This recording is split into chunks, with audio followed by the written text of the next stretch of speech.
I think धीरे धीरे अभी भी लोग ज्वाइन कर रहे हैं, तो कुछ समय हम बाबा को याद करते हैं और एक चिंतन करते हैं कि जब से हम बाबा के बने, हमें बाबा से क्या क्या प्राप्ति हुई। क्योंकि बाबा मिलने के बाद जैसे हमारा जीवन तो परिवर्तन हुआ, बट साथ साथ दिव्य गुणों की भी हमें प्राप्ति हुई, अष्ट शक्तियों की प्राप्ति हुई और कई ऐसे अनुभव हमें जीवन में बाबा के साथ मिले, जिससे बाबा ने ये प्रूव किया कि हमारी जितनी भी जरूरतें हैं वो बाबा को पता है। और मैं ये मानती हूँ कि हर एक को ये अनुभव है, चाहे वो थोड़े टाइम से ज्ञान में है, चाहे बहुत लंबे समय से ज्ञान में है, लेकिन बाबा के साथ का अनुभव हर आत्मा को है ही है। तो आज बाबा हमें मुरली में यही कह रहे हैं कि आपके जैसा खुश नसीब कोई नहीं है, क्योंकि बाबा के बनने के बाद में दुख का तो नामो निशान है ही नहीं। बाबा ने हमें कैसे जीना है ये सिखाया, और बाबा ने हमें इतनी अच्छी ईश्वरीय पालना दी, जो हमें यज्ञ से मिली या फिर हमें सेंटर से मिल रही है, हमारी नियमित टीचर से मिल रही है। तो ये भी एक बाबा का प्यार है। तो आज 8 जुलाई के बाबा के महावाक्य हम सुनते हैं। बाबा कहते हैं, मीठे बच्चे, सारी दुनिया में तुम्हारे जैसा खुश नसीब कोई नहीं है। सारी दुनिया में तुम्हारे जैसा खुश नसीब कोई नहीं है। इस पॉइंट को महसूस करिए कि बाबा कहते हैं कि सारी दुनिया में हमारे जैसा खुश नसीब कोई नहीं। तो एक सेकंड इस पॉइंट को हम विजुअलाइज करते हैं कि कैसे हम बच्चे खुश नसीब है, क्या क्या खुशी बाबा के बनने के बाद में हमें मिली, कितना स्नेह, और बाबा ने कितनी हमारी मिस्टेक्स को भी नजरअंदाज किया। और बाबा को हम याद करें या न करें, बाबा रोज सुबह आकर कहते हैं, मीठे बच्चे। तो ये इटसेल्फ क्या है, एक खुशी की पॉइंट है।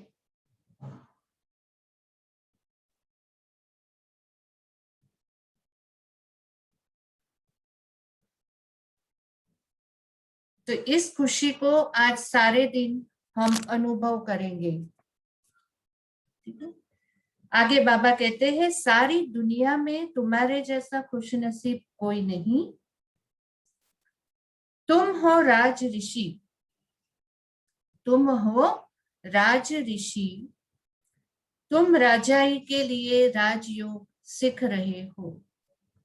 दो टाइटल मिला, तुम हो राज ऋषि और राजाई के लिए राजयोग सीख रहे हो। सारी दुनिया में तुम्हारे जैसा खुश नसीब कोई नहीं। तुम हो राज ऋषि और तुम राजाई के लिए राजयोग सीख रहे हो। बाबा आज प्रश्न पूछते हैं, निराकार बाप में कौन से संस्कार है जो संगम पर तुम बच्चे ही धारण करते हो। निराकार बाप में कौन से संस्कार है जो संगम पर तुम बच्चे ही धारण करते हो। बाबा का उत्तर देते, निराकार बाप में ज्ञान के संस्कार है।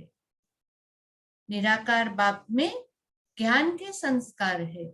इसीलिए मनुष्य तन का आधार लेकर निराकार से साकार में बाबा आते हैं और हमको भी ज्ञान सागर से ज्ञान नदियां बनाते, ज्ञान अमृत पिलाते रोज आकर। और हमें बाबा चाहते हैं कि क्या बने, मास्टर ज्ञान सागर। तो बाबा के ये संस्कार को हमें जीवन में धारण करना है। बाबा कहते निराकार बाप में ज्ञान के संस्कार है, वह तुम्हें ज्ञान सुनाकर पतित से पावन बना देते हैं। इसलिए उन्हें ज्ञान का सागर पतित पावन कहा जाता है। गंगा नदी में डुबकी लगाकर पतित पावन नहीं बनते। दुनिया मानती है कि गंगा में जाकर पाप हमारे नष्ट होंगे, तो गंगा में डुबकी लगाकर आते हैं और फिर आकर वापस पाप करते हैं, वापस डुबकी लगाने जाते। पर बाबा ने हमें ज्ञान दिया कि गंगा अगर पतित पावनी होती तो इस सृष्टि पर ऐसे विकर्म ही क्यों होते। तो हमें रोज ज्ञान सागर में डुबकी लगानी है और उस डुबकी लगाने से क्या होगा, हम पतित पावन खुद भी बनेंगे और औरों को भी बनाएंगे। तुम बच्चे भी अभी वो संस्कार धारण करते हो। कौन से संस्कार? ज्ञान के संस्कार और पतित पावन बनाने के संस्कार। पहले बनना है और दूसरों को बनाना है। तुम नशे से कहते हो, क्या कहते हैं नशे से? हम बाबा कहते तुम नशे से कहते हो, हमें भगवान पढ़ाते हैं, हमें भगवान पढ़ाते हैं। हम उससे सुनकर सुनाते हैं, हम उससे सुनकर सुनाते हैं। ओम शांति। आज का गीत चला है, आखिर वह दिन आया आज। मीठे मीठे रूहानी बच्चों ने यह गीत सुना। यह महिमा किसकी है? एक बाप की। शिवाय नमः, ऊंचे ते ऊंचा भगवान है ना। बाबा कहते बच्चे जानते हैं वह हमारा बाप है। ऐसे नहीं कि हम सभी बाप है। गाया भी जाता है, सारी दुनिया ब्रदरहुड है। सारी दुनिया भाई भाई है, भाई बहन है। गांधी जी ने भी कहा। बाबा कहते आगे, सन्यासी अथवा विद्वानों के कहने अनुसार ईश्वर सर्वव्यापी है। ईश्वर सर्वव्यापी है। हम भी पहले कहते थे कि ईश्वर सर्वव्यापी है, पत्ते पत्ते में है, कण कण में है। उनकी आज्ञा के बिना एक पत्ता भी नहीं हिलता।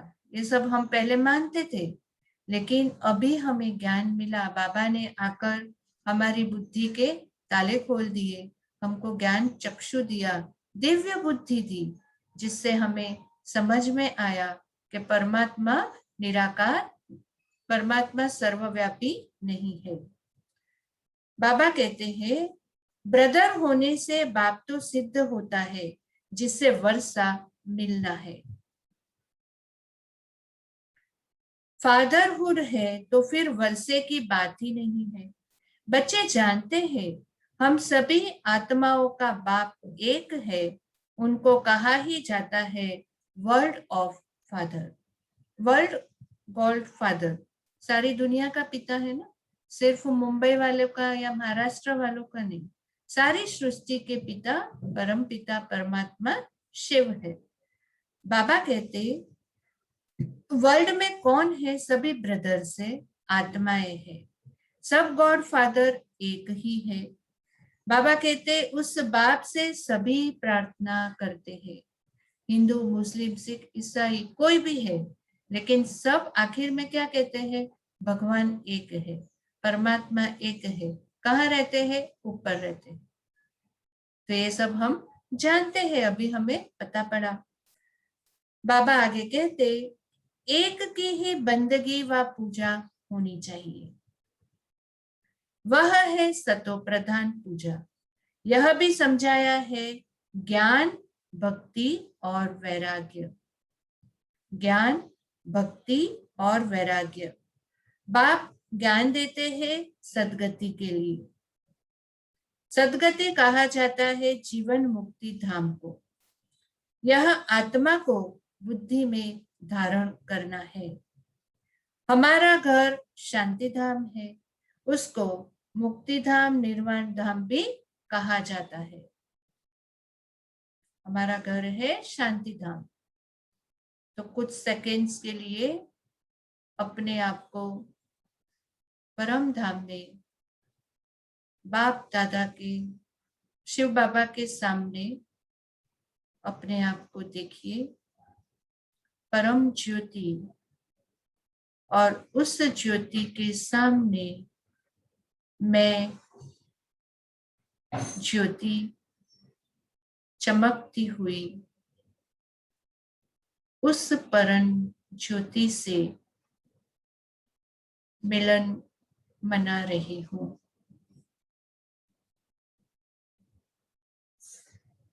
अपने को महाज्योति में कंबाइन होते हुए देखिए। मैं उस ज्योति में धीरे धीरे समा रही हूं।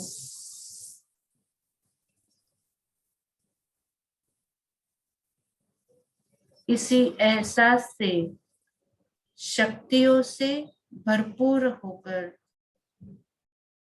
अपने मस्तक के मध्य में उस शक्ति को अनुभव करिए। तो चंद सेकंड में हम कहाँ पहुंच गए? शांति धाम। और हमने मिलन मनाकर शक्तियों की प्राप्ति की। यह अभ्यास हमें बार बार दिन में करना है।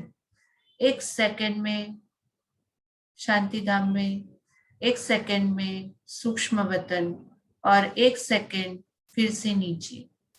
बहुत इजी अभ्यास है। तो बाबा कहते हैं आत्माओं का घर शांति धाम, परम धाम है। सबसे अच्छा नाम है शांति धाम। यहाँ तो ऑर्गन्स न होने के कारण, यहाँ सृष्टि में ऑर्गन्स होने के कारण आत्मा टॉकी में रहती है। बाबा कहते बोलना पड़ता है। सूक्ष्म वतन में है मूवी, आवाज नहीं होती बिल्कुल। तीनों लोगों को भी तुम जान गए हो, मूल वतन, स्थूल वतन और सूक्ष्म वतन। मूल वतन शांति धाम, सूक्ष्म वतन किसका धाम है? फरिश्तों का धाम, वहां पर इशारों की भाषा चलती है। और स्थूल वतन सृष्टि, जहां पर हम पाठ बजा रहे हैं। बाबा कहते मनुष्य सृष्टि के लिए गाया जाता है कि यह सृष्टि चक्र लगाती है। उसको कहा जाता है वर्ल्ड की हिस्ट्री ज्योग्राफी। मनुष्य ही तो उसको जानेंगे ना।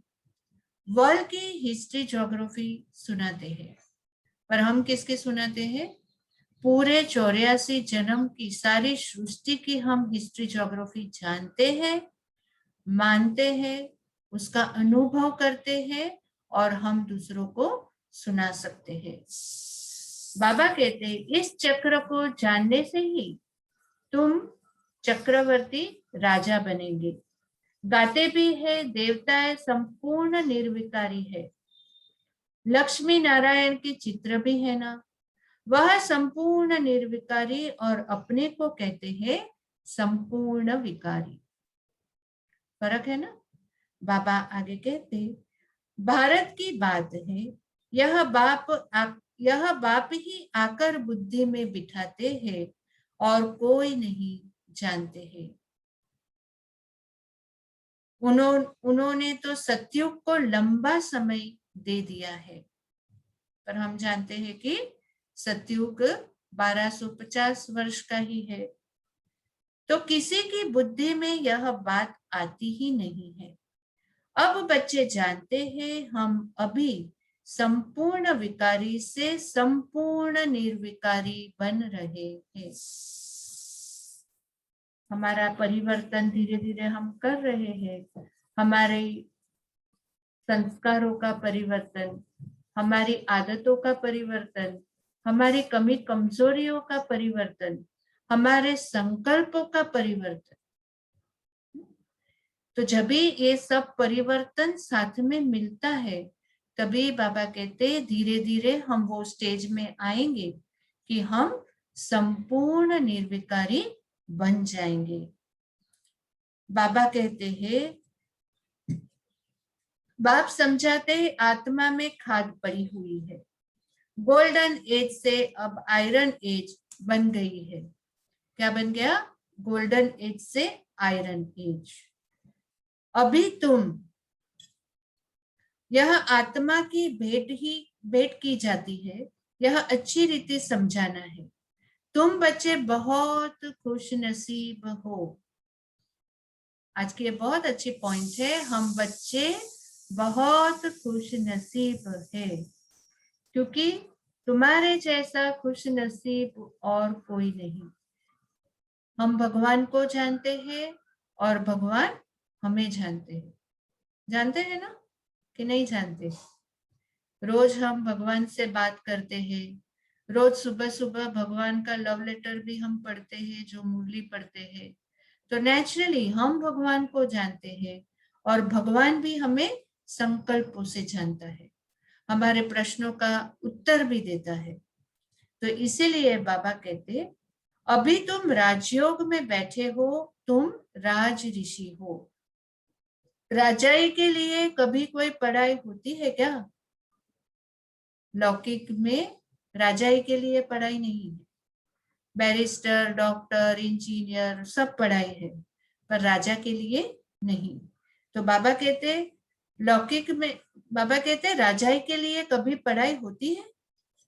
बैरिस्टर बनाएंगे, परंतु विश्व का महाराजा कौन बनाएगा? बाप के सिवा कोई बना न सके। यहाँ महाराजा तो कोई है नहीं। सत्युग के लिए तो जरूर चाहिए। किसको जरूर आना पड़े? बाप कहते हैं, मैं आता ही हूं जब भक्ति पूरी होती है ना। हमारी भी जब भी भक्ति पूरी हो जाती है, तभी हमें बाबा आकर अपना बनाते हैं। तो जब भी बाबा ने हमें अपना बना लिया है, तो उसका यह प्रूफ है कि हमारी भक्ति अभी पूरी हो गई।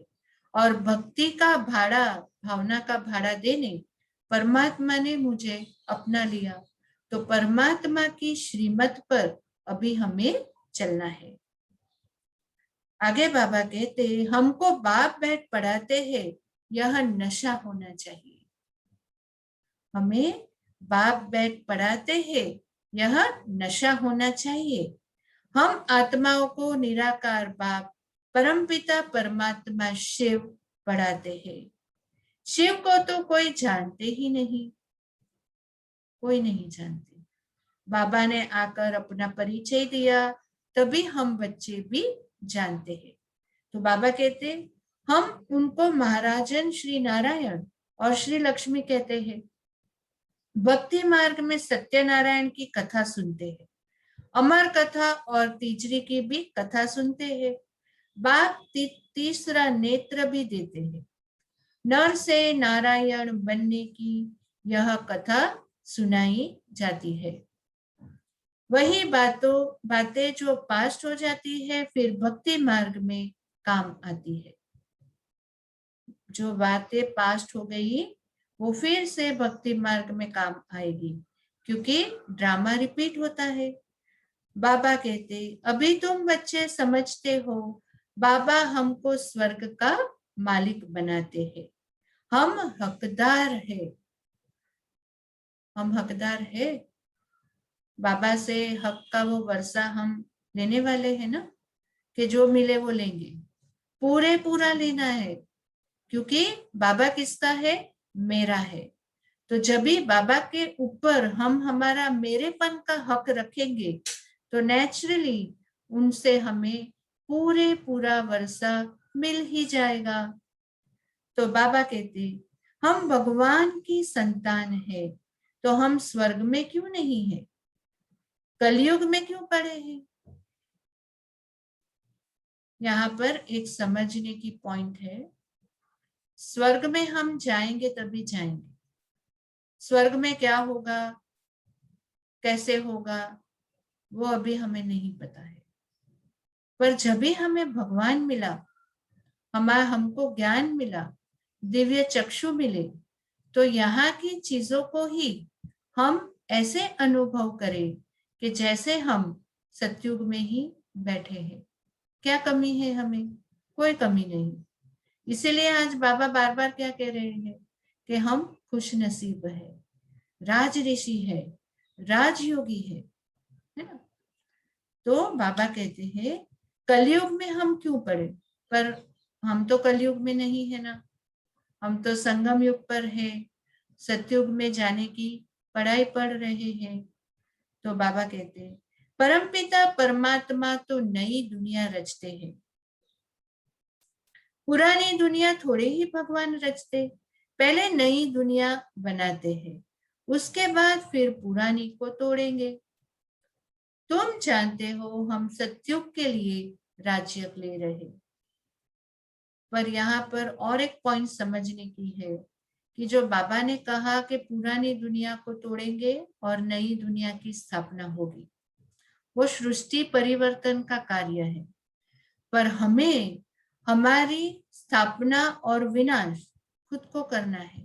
कौन सा, हमारे संस्कारों का, हमारी आदतों का। हमें हमारे संस्कारों को विनाश करना है, जो कमी कमजोरी वाले हैं, विकारी है, रावण के संस्कार है, उसको विनाश करना है और हमारी आत्मा में देवी गुणों की स्थापना करनी है। तो हमारे लिए विनाश और स्थापना का कार्य डेली चलता है, हर पल चलता है, इसको हमें ध्यान में रखना है। सतयुग में कौन होंगे, इन लक्ष्मी नारायण की डिनास्टी होगी, और भी तो राजाएं होंगे ना, जिसकी निशानी है विजय माला। बच्चे जानते हैं अभी हम विजय माला में पिरोने के लिए पुरुषार्थ कर रहे हैं। दुनिया में माला का अर्थ कोई नहीं जानते, यह क्यों पूजी जाती है, ऊपर में फूल कौन है। माला को फेरते फेरते फिर फूल को नमस्ते करते हैं और फिर माला फेरेंगे। ये सब भक्ति का साधन सामग्री है। माला में सिमरते हैं कि कहाँ बाहर ख्याल न जाए, अंदर राम राम की धुन लगाते हैं, जैसे बाजा बजता रहता है। वो बहुत प्रैक्टिस करते हैं, यह सब है भक्ति मार्ग की बातें। हाँ, बहुत भक्ति करने वाले सिर्फ कोई विकर्म नहीं करेंगे। बाबा कहते बहुत भक्ति करने वाले के लिए समझेंगे कि यह सत्यवादी होगा। जो बहुत नौदा भक्ति करते हैं उनके बहुत सारे प्रिंसिपल्स होते हैं, लौकिक में भी है ना, उनकी भी बहुत सारी धारणाएं होती है और वो धारणा पर कायम रहते। सच्चे वैष्णव भी होते हैं जो खान पीन की भी धारणा करते हैं और भगवान की भक्ति इतने प्यार से उल्लास से करते हैं कि उनको मतलब भगवान के मंदिर बनाते हैं, भगवान का ही वो लोग ज्ञान बांटते हैं, भागवत सप्ताह करते हैं, बहुत सारी चीजें करते हैं। तो वो भी सेवा करते हैं। पर हम जो सेवा करते हैं और वो जो सेवा करते हैं उसमें फर्क है। तो बाबा कहते हैं बहुत लोग समझते भक्ति में पाप नहीं होता, कहते हैं नौदा भक्ति से मनुष्य मुक्त हो जाते हैं, परंतु होता कुछ भी नहीं। यह एक नाटक है, उसमें सतो प्रधान सतो रजो तमो में सबको आना ही है, वापिस एक को भी नहीं जाना है। हम भी तभी जा पाएंगे जब भी हम पावन बनेंगे, तभी ही हम सतयुग में आएंगे। तो आज की मुरली से हमें ये बहुत बहुत धारण करना है कि हमें एक तो पतित से पावन बनना है, हमारे विकारी संस्कारों को परिवर्तन करना है। बाबा कहते हैं जैसे ऊपर में जगह खाली हो जाती है, वैसे यहाँ भी बहुत जगह खाली हो जाएगी। दिल्ली के आसपास मीठी नदियों पर राजधानी होती है, समुद्र की तरफ नहीं होती है। यह बॉम्बे आदि नहीं होंगे। बॉम्बे वाले बाबा क्या कहते हैं, यह बॉम्बे नहीं रहेगी। वह तो पहले मच्छी म्यानी थी, सागर के ऊपर बॉम्बे टिका हुआ है ना। मच्छी फंसाने वाले वहां रहते थे। बाबा कहते अभी तो समुद्र को कितना सुखाया है, फिर भी मच्छी मयानी होगी। इसीलिए बॉम्बे का अंत क्या बताया, पानी के अंदर ही समा जाएगी। पर हम तो रोज ज्ञान सागर में डुबकी लगाते हैं, तो नेचुरली ज्ञान अमृत पीते पीते हमको बाबा ऐसी टचिंग देगा कि हम सेफ रहेंगे, है ना। बाबा कहते हैं वहां कोई पहाड़ियां आदि भी नहीं होती, कहाँ जाने की दरकार ही नहीं होती। यहाँ मनुष्य थकते हैं तो जाते हैं रेस्ट लेने। सत्युग में थकने करने की कोई प्रकार की तकलीफ नहीं होती, तुम स्वर्गवासी बन जाते हो, है ना। तो यहाँ भी थकने की बात नहीं है। अगर हम हर कार्य जो कर्म करते हैं दिन में, अगर बाबा को कंबाइंड रखे, बाबा करण करावन हार है, मैं आत्मा इन कर्मेंद्रियों से करती हूँ, तो यहाँ भी थकावट की बात नहीं होगी। जब हम ये संस्कार यहाँ भरेंगे, तभी वह संस्कार सत्युग में जाकर इमर्ज होगा। तो बाबा आगे कहते हैं तुम स्वर्गवासी बन जाते हो, रिंचक भी तकलीफ नहीं होती। तो अब बच्चों को बाप की श्रीमत पर चलना है। बाप कहते हैं मीठे मीठे लाडले बच्चों, शरीर निर्वाह अर्थ धंधा तो करना ही है। स्कूल में स्टूडेंट पढ़कर फिर घर जाकर पढ़ते हैं, घर का कामकाज भी करते हैं। यह भी ऐसे है। ऐसा नहीं कि मुरली सुनी और इधर ही उसी जगह पर बैठकर यही करते रहे। बाबा ने कहा नहीं, पहले थियरी को सुनो, है ना। सुबह सुबह मुरली थियरी है, डायरेक्शन है, उस डायरेक्शन को सुनो। और कर्म क्षेत्र जहां भी ऑफिस है, धंधा है ना, बिजनेस है या दुकान है या घर गृहस्थ में है, थियरी को प्रैक्टिकल में लाओ। तो हमारा गृहस्थ और हमारा कर्म क्षेत्र एक प्रयोगशाला है, जहां पर हमें बाबा जो कहते हैं उसका प्रयोग करना है। तो बाबा कहते हैं इस पढ़ाई में तो तुमको कोई तकलीफ नहीं है। इसे हम अनुभव करते हैं, तकलीफ है कि नहीं है। बाबा कहते हैं जब भी बाबा ने कहा कोई भी तकलीफ नहीं है, तो नेचुरली कोई भी तकलीफ नहीं। उस पढ़ाई में कितनी सब्जेक्ट होती है, देखो कैसे कंपैरिजन बाबा के करते। लौकिक पढ़ाई में बहुत सारे सब्जेक्ट होते हैं, यहाँ तो सिर्फ 4 सब्जेक्ट है। यहाँ तो एक पढ़ाई है और एक ही पॉइंट है, और भी सहज कर दिया। सारी मुरली में से एक पॉइंट को दिन में धारण करना है और उसको वो थियरी को सुनकर उसको प्रैक्टिकल में अप्लाई करना है। तो बाबा कहते एक पॉइंट कौन सी है, मन मना भव, इससे तुम्हारे पाप नाश हो जाएंगे। भगवानुवाच है ना, वह समझते हैं गीता भगवान ने द्वापर में सुनाई, परंतु द्वापर में सुनाकर क्या करेंगे।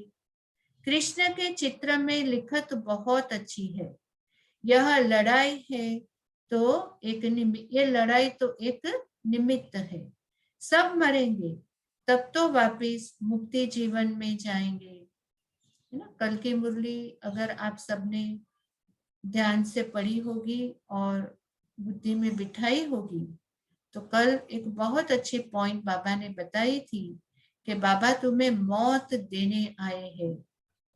बाबा मौत देने आए हैं। कौन सी मौत? पुरानी दुनिया से मौत, है ना। तो इसीलिए बाबा कहते हैं आज मन मना भव। अनेक प्रकार की कैलेमिटीज होगी। बच्चों को कोई दुख नहीं होना चाहिए। बच्चों को कोई दुख नहीं होना चाहिए। मनुष्य का हार्ट फेल होता है तो उसमें कोई दुख नहीं होता है। मौत हो तो ऐसा ना, हम भी चाहते हैं ना, एक सेकंड में, है ना, मासिव हार्ट अटैक जब भी आता है तो एक सेकंड में मौत हो जाती है। तो बाबा कहते, कभी कभी हम भी कहते हैं ना, मौत हो तो ऐसा, बैठे बैठे हार्ट फेल हुआ और खलास। जब तक डॉक्टर आए आत्मा निकल जाती है। अब तो सबका मौत होना है। देखो आज भी बाबा क्या कहते हैं, अब तो सबका मौत होना है। पिछाड़ी में न हॉस्पिटल न डॉक्टर रहेंगे, न क्रियाकर्म करने वाले रहेंगे। ये सुनकर दुख में नहीं आना है। ये सुनकर हमें खुश होना है कि अभी विनाश हुआ कि हुआ, और हमें अपनी स्टेज को और ऊपर बढ़ाना है, ताकि ये दृश्य हम अपनी आंखों से साक्षी होकर देखें, और हम हरेक को, जो आत्माएं है, जो बची हुई आत्मा है सृष्टि पर, उसको हम मुक्ति और जीवन मुक्ति का दान दे सके। तो सबको लास्ट तक रहना है ना। भोला वाले तो रहेंगे, रहने वाले हैं ना कि नहीं? आज इस पर भी चिंतन करना। बाबा कहते हैं कुछ भी नहीं होगा, सबके प्राण तन से निकलेंगे। मूसलधार बरसात पड़ेगी, मौत में कोई देर थोड़ी ही लगेगी। कोशिश कर रहे हैं ऐसे बॉम्ब्स बनाए जो मनुष्य फट से मर जाए। ऐसे ऐसे बॉम्ब्स बनाते रहेंगे, बॉम्ब्स की इम्प्रूवमेंट करते रहते हैं। यह ड्रामा में नोंद है, ड्रामा में बना बनाया खेल है। कल्प कल्प विनाश होता है। सतयुग में तुमको यह ज्ञान रहेगा नहीं, बाप को ही आकर ज्ञान देना है। स्थापना हो गई फिर ज्ञान की बात ही नहीं रहती। फिर जब रावण राज्य शुरू होता है तो भक्ति शुरू होती है। अब भक्ति पूरी होती है, अब तुमको योग बल से पावन बनना है। अब तुम्हें योग बल से पावन बनना है। बाबा कहते चार्ट रखना पड़े। पावन बनने से ही सुखधाम शांतिधाम में जा सकते हैं, यह तो समझ गए हो ना। हमको बाप को याद कर तमो प्रधान से सतो प्रधान यहाँ ही बनना है। राजाओं के राजा अथवा महाराजा बनते हैं, पीछे त्रेता में होते हैं राजा रानी। फिर जो पूज्य महाराजा महारानी थे वह द्वापर में वाम मार्ग में आकर पुजारी बन पड़े हैं।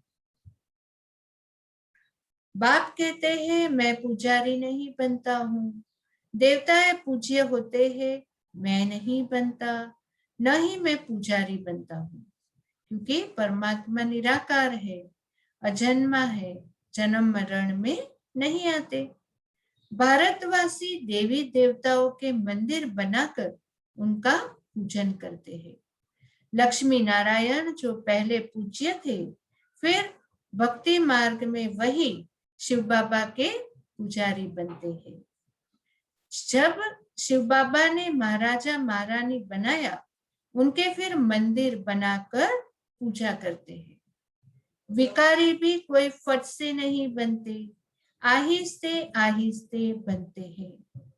निशानी भी देवताओं की वाम मार्ग में दिखाते हैं। बाबा कहते जो पूज्य लक्ष्मी नारायण थे वही फिर पुजारी बन जाते। पहले पहले शिव का मंदिर बनाते हैं, उस समय तो हीरो को कट कराए लिंग बनाते पूजा के लिए। यह किसी को भी पता नहीं परमात्मा छोटी सी बिंदी है, परमात्मा छोटी सी बिंदी है। परमपिता परमात्मा छोटी सी बिंदी, यह तुम अभी समझते हो कि बड़ा लिंग नहीं है।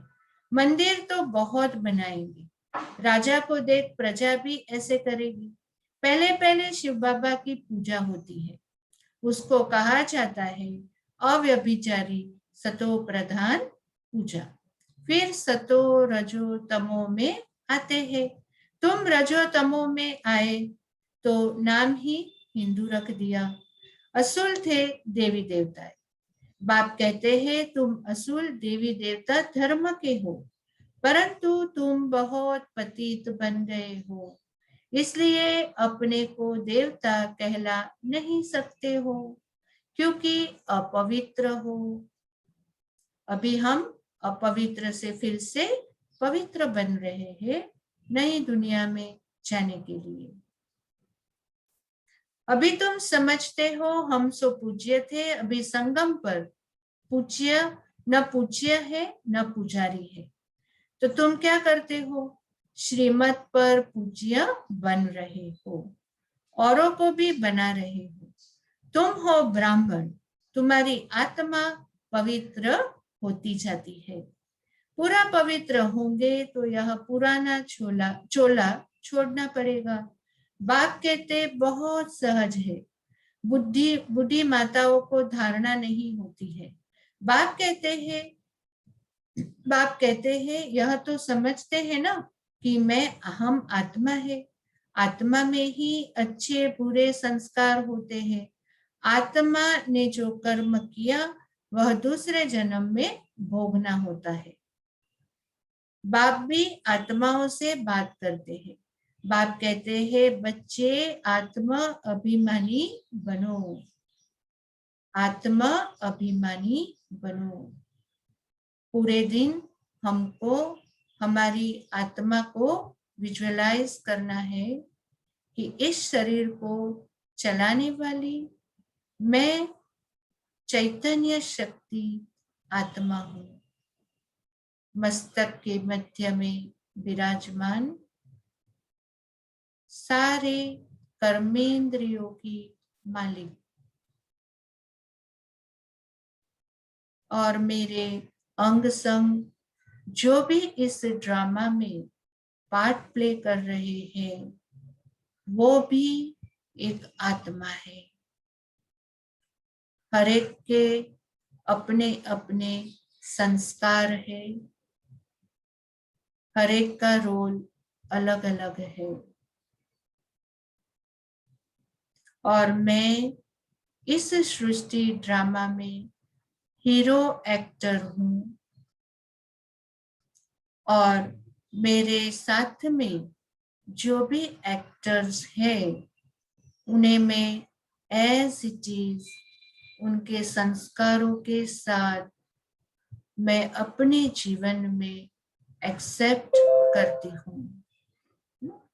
यह अभ्यास अगर हम बार बार करें तो लौकिक में बहुत ही इजी हो जाएगा। बाबा कहते हैं निराकार शिव बाबा निराकारी आत्मा को पढ़ाते हैं। निराकार बाबा में ज्ञान के संस्कार है, शरीर तो उनको है नहीं, तो वह ज्ञान का सागर पतित पावन है, उसमें सब गुण है। बाप कहते हैं मैं आकर तुम बच्चों को पावन बनाता हूँ।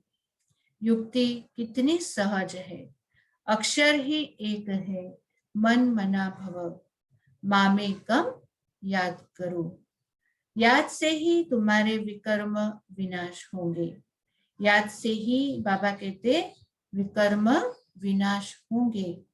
यह भी जानते हो अभी हम ब्राह्मण हैं, फिर सूर्यवंशी, चंद्रवंशी, वैश्य, शूद्रवंशी बनेंगे। हम ही इस 84 के चक्र में आएंगे, ऊपर से नीचे उतरते रहेंगे। फिर बाबा कहते बरोबर यह सृष्टि का चक्र फिरते रहता है। सृष्टि पुरानी होती है तो फिर बाबा आते हैं उसे नई बनाने। यह तो बुद्धि में बैठता है ना, यह चक्र बुद्धि में फिरना चाहिए। अब तुम स्वदर्शन चक्रधारी बनते हो, जिससे फिर जाकर क्या बनेंगे? चक्रवर्ती राजा बनेंगे। कहाँ पर? सतयुग में। और 84 जन्मों का चक्र भी तो हम लगाएंगे इस कल्प में। अच्छा, बाबा कहते मीठे मीठे सिखिल दे बच्चों प्रति, माता पिता बाप दादा का याद प्यार और गुड मॉर्निंग। रूहानी बाप की रूहानी बच्चों को नमस्ते। हम रूहानी बच्चों की रूहानी माता पिता बाप दादा को याद प्यार, गुड मॉर्निंग और नमस्ते। तो आज की मुरली में खास पॉइंट्स क्या आई? हम खुशनसीब है, राज ऋषि है, राजयोगी है, हमें जीते जी मरना है, कर्म करते क्या करना है? निराकार स्थिति में रहना है, डिटैच होते रहना है और आत्मा के पाठ को पक्का करना है और हमारे विकर्म विनाश करने हैं। तो कैसे होंगे वो विकर्म विनाश? याद की यात्रा से। तो धारणा के लिए मुख्य सार, पहली पॉइंट है श्रीमत पर पूज्य बनना है। श्रीमत पर पूज्य बनना है। आत्मा में जो बुरे संस्कार आ गए हैं उसे ज्ञान योग से समाप्त करना है। संपूर्ण निर्विकारी बनना है, पूज्य बनना है। आत्मा में जो संस्कार है बुरे, उसे ज्ञान योग से समाप्त करना है, देवी गुणों को धारण करना है। तो बाबा कहते संपूर्ण निर्विकारी बनना है। दूसरी पॉइंट है शरीर निर्वाह अर्थ कर्म करते भी पढ़ाई पढ़नी है। शरीर निर्वाह अर्थ कर्म करते भी पढ़ाई पढ़नी और पढ़ानी है। योग बल से पावन बन राजाई पद लेना है। योग बल से पावन बन राजाई पद लेना है। वरदान, बाबा कहते गम की दुनिया सामने होते हुए भी, गम की दुनिया सामने होते हुए भी बेगमपुर की बादशाही का अनुभव करने वाले अष्ट शक्ति स्वरूप भव। अष्ट शक्ति स्वरूप भव। गम की दुनिया में होते हुए भी बेगमपुर के बादशाह की अनुभूति करने वाले अष्ट शक्ति स्वरूप भव। तो कैसे बनेंगे उसकी विधि बाबा कहते हैं गम और बेगम। गम और बेगम दो मीनिंग है उसकी, है ना? दुख और दुख से परे। और गम और बेगम, अगर गम आया तो क्या हो जाएंगे? बेगम बन जाते हैं ना उसकी। तो बाबा कहते गम और बेगम की अभी ही नॉलेज है। गम की दुनिया सामने होते भी सदा बेगमपुर के बादशाही का अनुभव करना है। यही अष्ट शक्ति स्वरूप कर्मेंद्रिय चित बच्चों की निशानी है। क्या कहा? गम में रहते हुए भी, गम की दुनिया में रहते भी बेगमपुर का अनुभव करना है, बेगमपुर के बादशाह।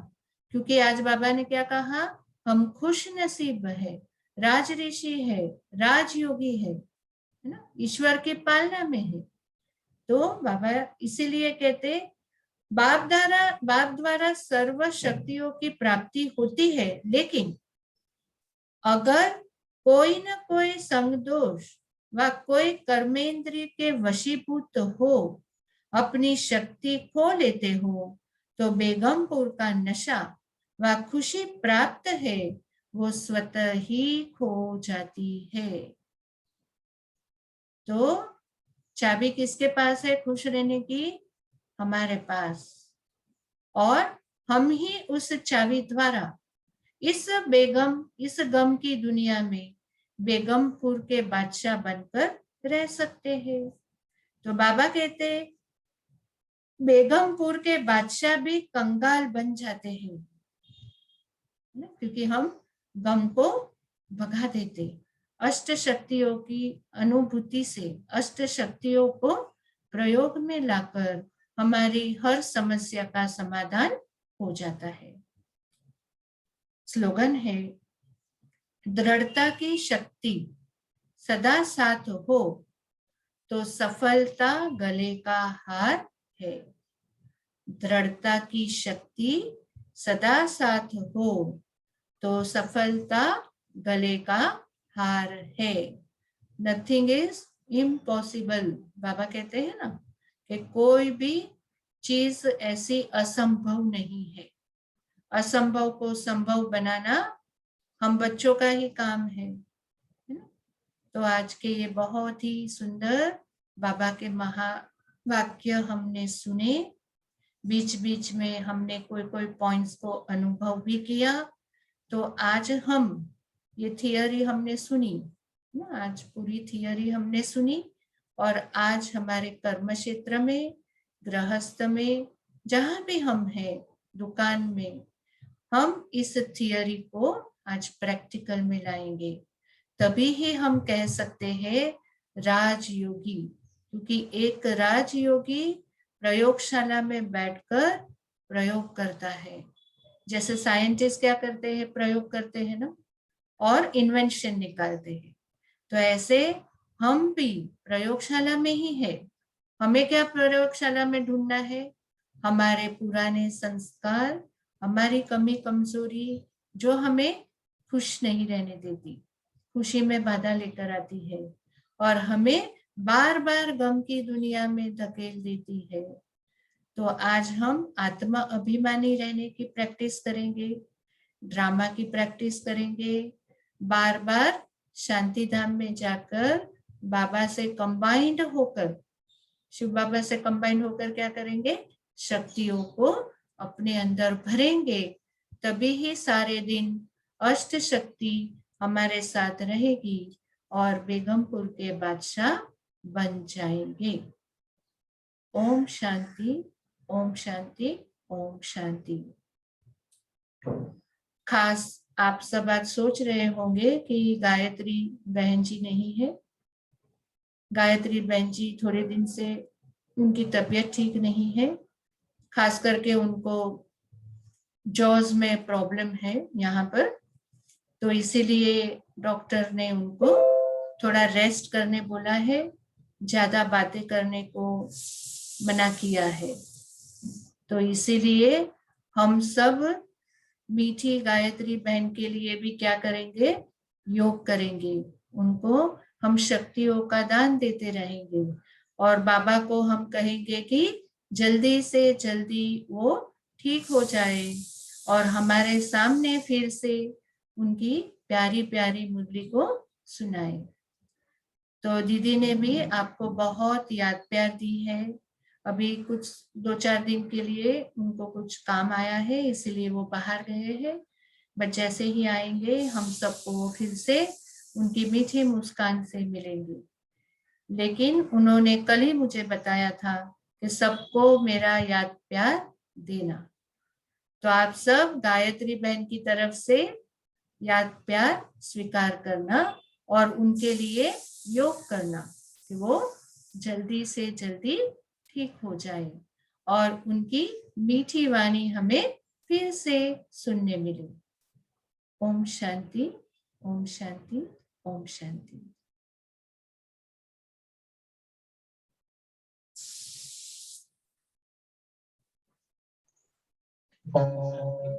सभी को याद हो कि हमारा सबसे बड़ा गुरु फिक्स हुआ है 5 तारीख को यहाँ से निकलना है और 10 तारीख को वहां से निकलना है।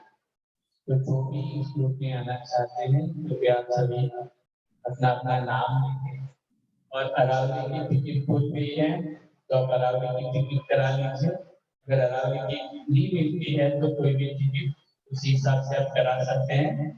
तो जल्दी से जल्दी आप अपना नाम, अपना ग्रुप का नाम और टिकट बुक की डिटेल्स हमें दीजिएगा। और जो भी जिन्होंने भी वैक्सीन ली है वही इस ग्रुप में जा पाएंगे। जिन्होंने 2 वैक्सीन ली है तो 45 अबाव है और 45 नीचे वाले की एक वैक्सीन भी हुई है तो भी अलाउ हो सकता है। तो आप जल्दी से जल्दी अपना नाम और टिकट बुकिंग करानी हो तो करा सकते। ओम शांति। अभी हम 3 दिन बाबा की याद करते हैं।